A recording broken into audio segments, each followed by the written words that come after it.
السلام علیکم عزیز طلباء و طالبات.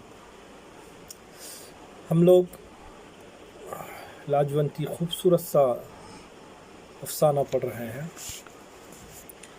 عزیز طلباء و طالبات، عجیب اتفاق یہ ہے کہ عورت جو سماج کی سب سے معزز ترین شخصیت ہے، عورت جس کو اللہ تعالیٰ نے ماں کا درجہ عطا کیا اور جنت اس کے قدموں کے نیچے رکھ دی. اللہ کے نبی صلی اللہ علیہ وسلم نے کہا ہے، حدیث شریف ہے کہ ماں کے قدموں کے نیچے جنت ہے. عورت کے قدموں کے نیچے جنت دے کے اللہ نے عورت کو ایک اعزاز بخشا ہے، عزت بخشی ہے، شرفیت بخشی ہے. لیکن وہی عورت سماج میں مختلف مصائب کا شکار نظر آتی ہے. سماج میں سب سے بڑا اور مشکل ترین کام یہ ہے کہ سماج کی دھتکاری ہوئی عورتوں کو دوبارہ اثر نو زندگی میں بسانا.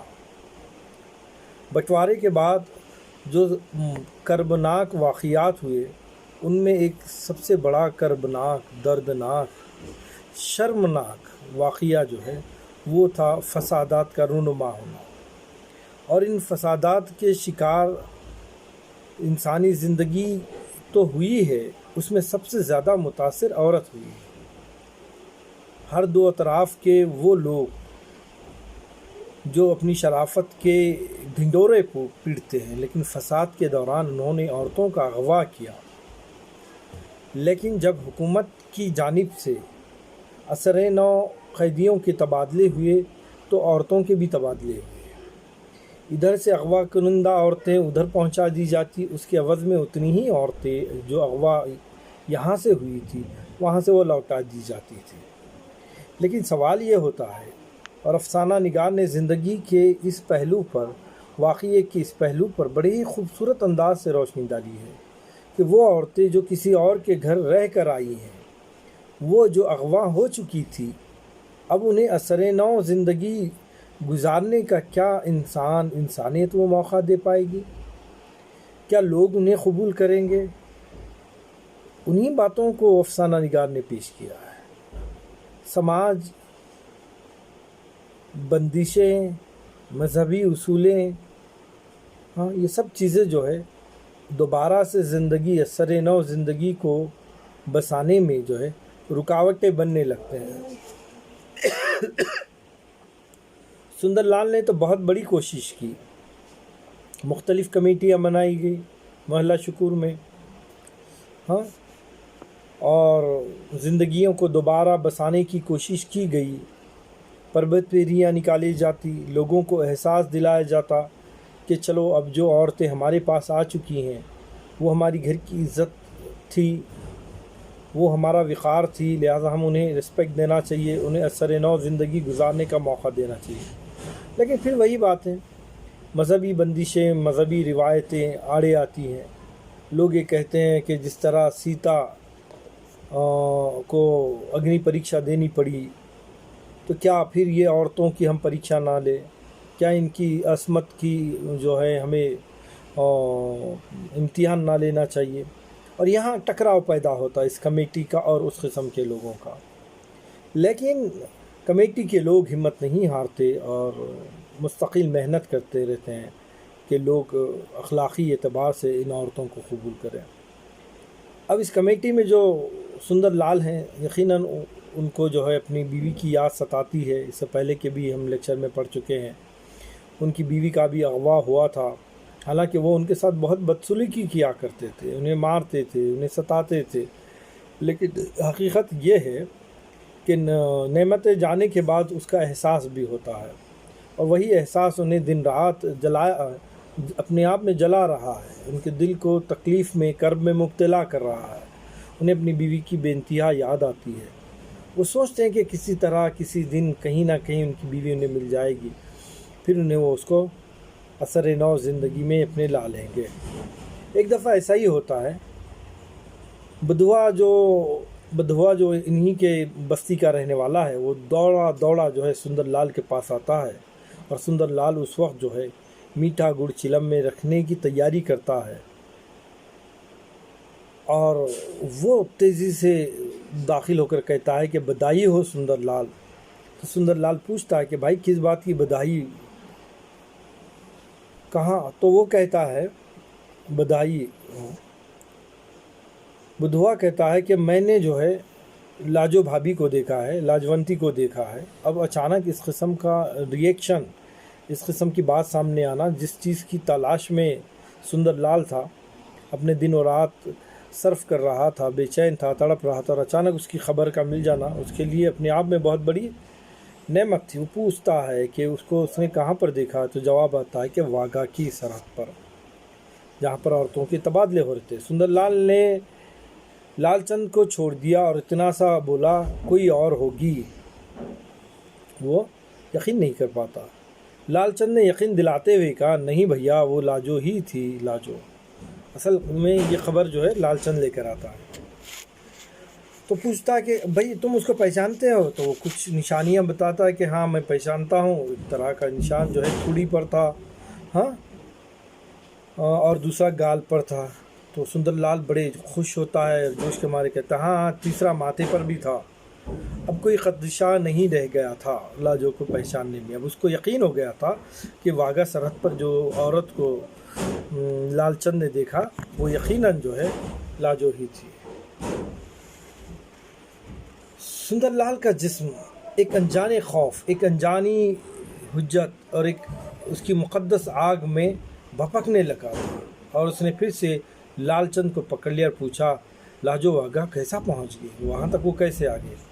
تو لال چند کہتا ہے ہند اور پاکستان میں عورتوں کا تبادلہ ہو رہا تھا۔ پھر کیا ہوا؟ سندر لال نے اکڑو بیٹھتے ہوئے کہا کیا ہوا پھر؟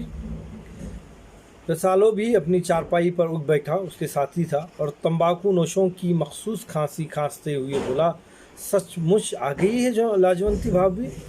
لال چند نے اپنی بات جاری رکھتے ہوئے کہا واگا پر 16 عورتیں پاکستان نے دے دی اور اس کے عوض 16 عورتیں واپس لے لیں۔ ایک طرح کا تبادلہ ہو رہا تھا عورتوں کا، لیکن اس میں ایک جھگڑا واقع ہو گیا۔ جھگڑا کیا تھا کہ ہندوستانی والنٹیئرز اس بات کا اعتراض کر رہے تھے کہ پاکستان کے لوگ جو عورتیں ہمیں دی ہیں وہ ادھر بوڑھی اور بیکار عورتیں زیادہ ہیں۔ اس تنازع پر لوگ جمع ہو گئے اور ادھر کے والنٹیئروں نے لاجو بھابھی کو دکھاتے ہوئے کہا تم اسے بوڑھی کہتے ہو؟ ادھر کے دیکھو جتنی عورتیں تم نے دی ہیں ان میں سے ایک بھی برابری کرتی ہیں اس کی۔ اور ہاں لاجو بھابھی سب کی نظروں کے سامنے موجود تھی۔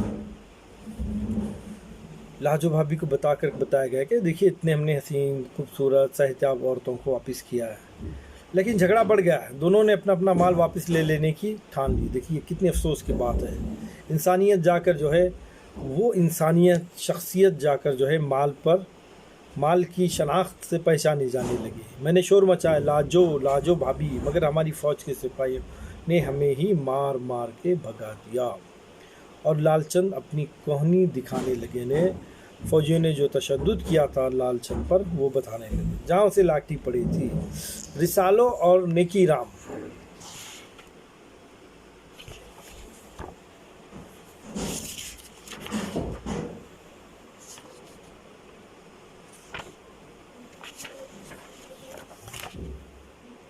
چپ چاپ بیٹھے رہے اور سندر لال کہیں دور دیکھنے لگا، شاید سوچنے لگا لاجو آئی بھی پر نہ آئی۔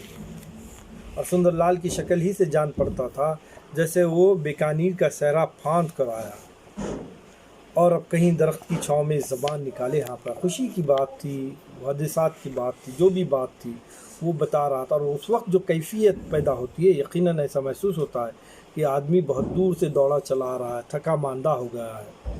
بٹوارے سے پہلے اور بٹوارے کے بعد بھی تشدد کا جو دور تھا ایسا محسوس ہوتا تھا کہ آج بھی چل رہا ہے، اور اسی تشدد کے سبب انسانیت اپنی سطح سے نیچے گر گئی تھی۔ لوگ اس حد تک گر گئے تھے کہ انسانی جسم کے سودے کرنے لگے تھے، انسانی گوشت اور پوست کی تجارت ہونے لگی تھی، انسانوں کے تبادلے ہونے لگے تھے، اور تبادلے اس طرز کے ہوتے کہ ایک جانور خریدتے وقت بھی اس طرح دیکھا نہیں جاتا تھا۔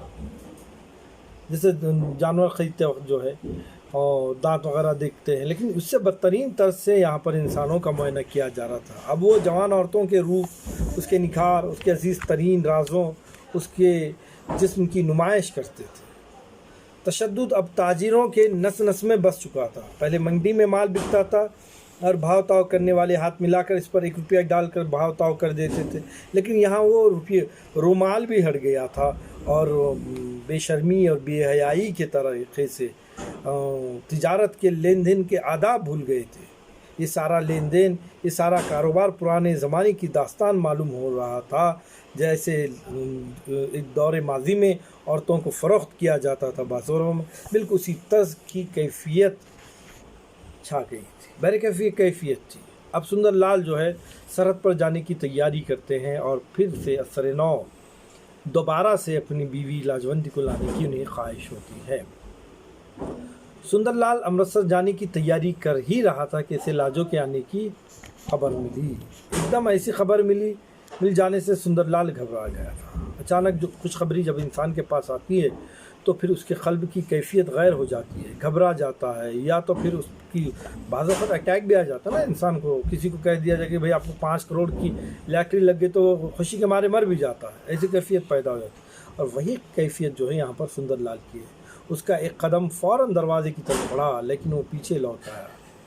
اس کا جی چاہتا تھا، اس کے پورے غم امڑ پڑے ہوئے ہیں، اس کے دل کی کیفیت جو ہے، اس کے جو غم تھے وہ تازہ ہو گئے ہیں۔ دل چاہتا تھا کہ وہ اپنے غم کو بیان کرے، روئے، اور اسی کے تحت وہ جو ہے اپنی کیفیت کو بیان کرنا چاہتا تھا۔